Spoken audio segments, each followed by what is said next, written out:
Thanks, Mr. Chairman. Last year, Congress came together to pass what I consider to be one of the most important criminal justice reform laws in a generation. The First Step Act, passed by overwhelming bipartisan majorities and signed by President Trump.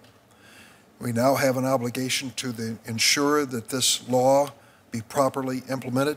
I thank Chairman Graham for holding this hearing at my request, but I'm disappointed that the Department of Justice refused our committee's bipartisan request to testify today.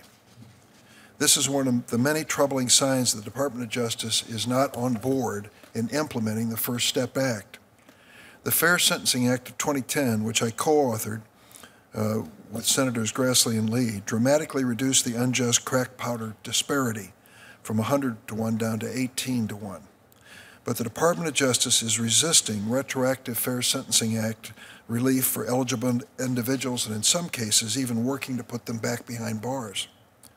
I wrote the provision of the First Step Act that reduces these unjust sentences for nonviolent offenders, and the position that the Justice Department is taking is just plain wrong. The Department of Justice should be working to identify eligible individuals and get them out, not wasting valuable resources to keep them behind bars. So far, at least 1,600 people have been released because of the retroactive application of the Fair Sentencing Act. There should be more. I'd like to recognize, Mr. Chairman, two visitors who are here today. They have benefited, one has benefited from the First Step Act.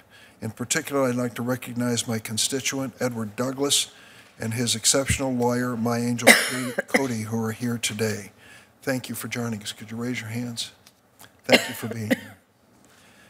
Edward Douglas received a life sentence triggered by two minor nonviolent drug convictions. He served 16 years in prison, became one of the first people released under the First Step Act. Given a second chance, Edward and others who have joined us today are making our criminal system, justice system, better and more just. It's worth all our time and effort it took to pass the First Step Act. I hope it will inspire all of us to search a little harder for bipartisan solutions and the Department of Justice to change its mind and join us. Thank you, Mr. Chairman. Thank you, Mr. Chairman. Let me say at the outset, I'm glad you're here, Dr. Sawyer. I'm glad you came out of retirement to take on this responsibility. I enjoyed our meeting and look forward to working with you. I also want to acknowledge the role played by our colleagues on the committee of Senator Cornyn, Senator Whitehouse, in the First Step Act, particularly in the area of prison reform. They were leaders on this, and I want to acknowledge that. The First Step Act aims to improve public safety by strengthening the capacity of the Bureau of Prisons to rehabilitate inmates. To do this, the First Step Act requires the Department of Justice to develop a scoring system to assess every inmate's risk of recidivism and to identify their programming and treatment needs. Now, the scoring system and where you start off on it makes all the difference in the world. Sure. If you're viewed as a high-risk inmate, then you have many programs ahead of you before you'll be considered for release or particular treatment when it comes to the issue of recidivism. That's why I'm particularly sorry the Department of Justice refused to come to this hearing today. It is critical that this system that they're putting together be transparent, accurate, and unbiased. But I'm concerned that the system the Department of Justice has created falls well short of that mark. I have a poster that I want to show you here. We talked about this in my office. Yes, sir.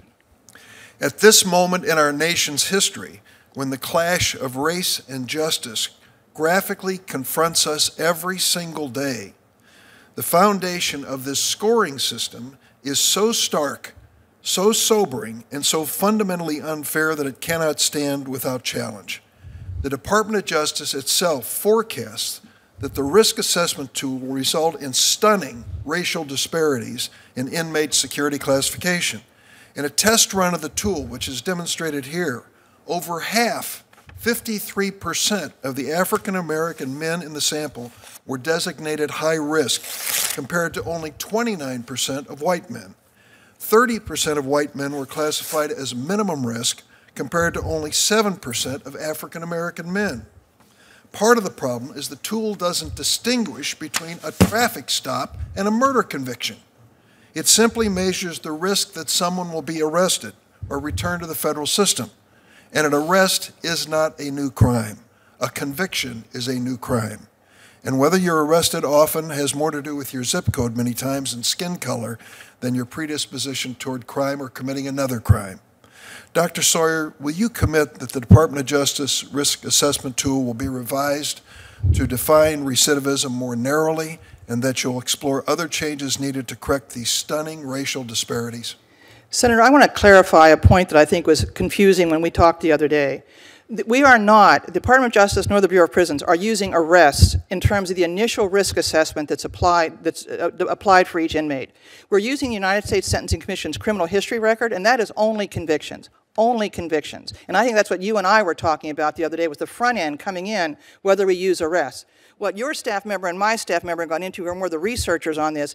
They were talking about using arrests on the back end to evaluate recidivism. And that arrests are only used on the back end that says if an inmate gets out and is arrested or returns to custody or convicted, then that adds to the validation appraisal of the risk assessment tool. But what you and I were concerned about was the ones coming on the front end. They will not be utilizing arrests for that. I understand this distinction, but I still raise the same point on back-end evaluation, that an arrest is not a conviction. Absolutely, sir. And when we're talking about driving while black, driving while this and that, I mean, let's be very honest and candid about what we face in this country today. And the notion that an arrest of an African-American man after circumstances that we've described here is still too prevalent. We have a long way to go. Do you agree with I agree with you, sir. And it won't, if we count an arrest as a recidivism on Joe Smith, it won't affect Joe Smith. It really affects the overall numbering.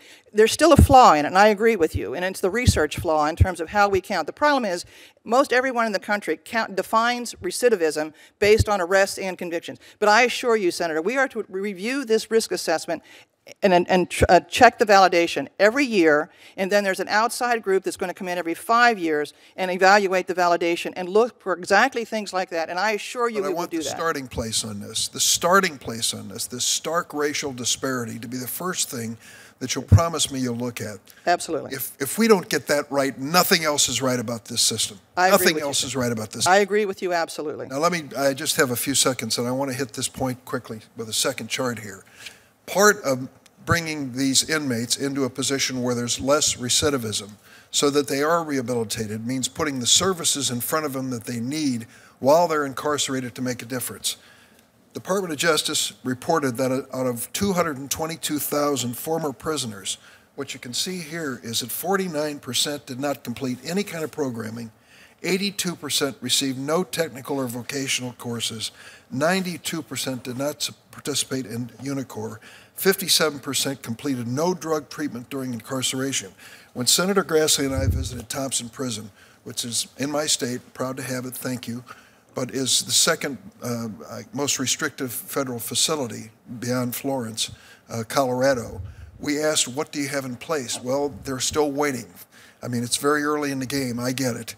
But there's nothing that indicates the dedication of resources to make sure that these inmates have a fighting chance to turn their lives around and to be released under circumstances where recidivism doesn't take place. Do you agree that we need more resources in these programs? Senator, I do, and I would invite all the members of this committee to visit our institutions, because you will find that every one of our institutions, other than the super highly secure ones like ADX Florence and your new Thompson, but we have vocational education programs we have 86 residential drug treatment programs across the 122 prisons in the Bureau of Prisons. We have vocational training programs, education programs. The problem, as I mentioned earlier, is that oftentimes the inmates choose not to get involved in some of those because they saw no benefit in it for themselves. And we cannot force, by court law, we cannot force an inmate into a treatment program. My hope is with this new First Step Act, there's incentivizing there that's going to occur for the inmates to see some benefit in them getting involved. Federal Prison Industries is one of the best programs in the Bureau of Prisons. When I was here before as director, we had 28,000 inmates in Federal Prison Industries. We now have 11,000 because we have been cut so badly in terms of our authorities by people on the Hill here, in the House and the Senate, because there was so much concern that we might take a job away from a private citizen. And I shared that concern, but we make 80-some different product lines. We can't hurt any one industry very much at all, but we have been cut from 28,000 to 11,000 inmates in prison industries. And so I assure you, Senator, our only limitation on providing programs for these inmates will be resources. As long as we have sufficient resources, we have never had adequate resources to provide all the programs for all the inmates. I'm hoping that that will change now. Since you all support the First Step Act, I'm hoping the resources will come along with that to ensure we have these programs available. And our problem at Thompson, as you know, sir, we're having great difficulty hiring the treatment staff. We put out so many requests and advertisements for jobs for the psychologists and psychological treatment specialists that we need to run some of these specialized programs at Thompson. We're not getting takers, and we're just going to keep plugging at it. We will get them filled, but it's just taking us a while.